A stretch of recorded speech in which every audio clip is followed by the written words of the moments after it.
അസ്സലാമു അലൈക്കും വറഹ്മത്തുള്ളാഹി. ജനുവരി 20 ഷഹബാൻ 1-ാം തീയതി കേട്ടോ. പുതിയൊരു മാസത്തിൻ്റെ തുടക്കം. നല്ലൊരു കാഴ്ച പരിശുദ്ധമായ അറബിയിൽ നിങ്ങൾക്ക് കാണാം. അള്ളാഹു ഒരുപാട് അനുഗ്രഹങ്ങൾ ഈ മാസത്തിന് നമുക്ക് പ്രത്യേകതകളൊക്കെ ഉണ്ട്. റമദാനിനെ വരവേൽക്കേണ്ട മാസമാണ്. നമ്മളൊക്കെ റമദാനിലേക്കുള്ള എല്ലാ തയ്യാറെടുപ്പും ഈ മാസത്തിൽ നമ്മൾ ചെയ്യണം കേട്ടോ. നമ്മുടെ മലയാളി ഉമ്മമാരൊക്കെയാണ് പോകുന്നത്. കണ്ടോ, മഞ്ഞത്തട്ടൊക്കെ കണ്ടോ. നിസ്കാരം കഴിഞ്ഞിട്ടേ ഉള്ളൂ. അങ്ങനെ ഇവിടെ നിന്നപ്പോൾ ഇങ്ങനെ പാർത്തിയതാണ് കേട്ടോ. പരിശുദ്ധമായ കഅബയെ നിങ്ങൾക്ക് ഇവിടുന്ന് കണ്ണിറയെ കാണാം.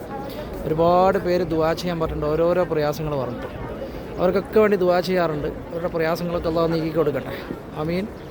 അതുപോലെ തന്നെ നമ്മുടെ മാതാപിതാക്കൾ, കുടുംബാദികൾ, സുഹൃത്തുക്കൾ, അവർക്കൊക്കെ അല്ലാഹു റാഹത്ത് നൽകട്ടെ, ദീർഘായുസ്സ് കൊടുക്കട്ടെ, ആമീൻ.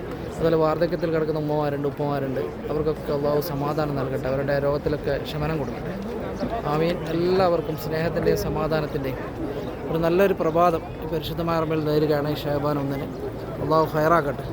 കേട്ടോ, മക്കയിൽ നല്ല തിരക്കുമാണ് കേട്ടോ. ഇന്ന് ചെറിയൊരു തണുപ്പുണ്ട്. സമയം 6:25 കേട്ടോ ക്ലോക്കിൽ. കണ്ടോ, അല്ലാഹു അനുഗ്രഹിക്കട്ടെ. ഇവിടെയൊക്കെ നിന്നിട്ട് ആൾക്കാരിങ്ങനെ ദുആ ചെയ്യുന്നുണ്ട്. ഒരാൾ ചുവപ്പ് കൊടിയൊക്കെ വെച്ചിട്ട് അവരിങ്ങനെ അടയാളമാണ് കേട്ടോ. അവർ ആജിമാരൊക്കെ ഉണ്ടാവും. നിസ്കാരം കഴിഞ്ഞിട്ട് ഇവിടെ നിൽക്കണമെന്ന് പറഞ്ഞിട്ടുണ്ട്. അതുകൊണ്ടാണ് അവരൊക്കെ ഇങ്ങനെ നിൽക്കുന്നത് കേട്ടോ. അൽഹംദുലില്ലാഹ്, ഖൈറാക്കട്ടെ, ആമീൻ. എല്ലാവർക്കും അസ്സലാമു അലൈക്കും.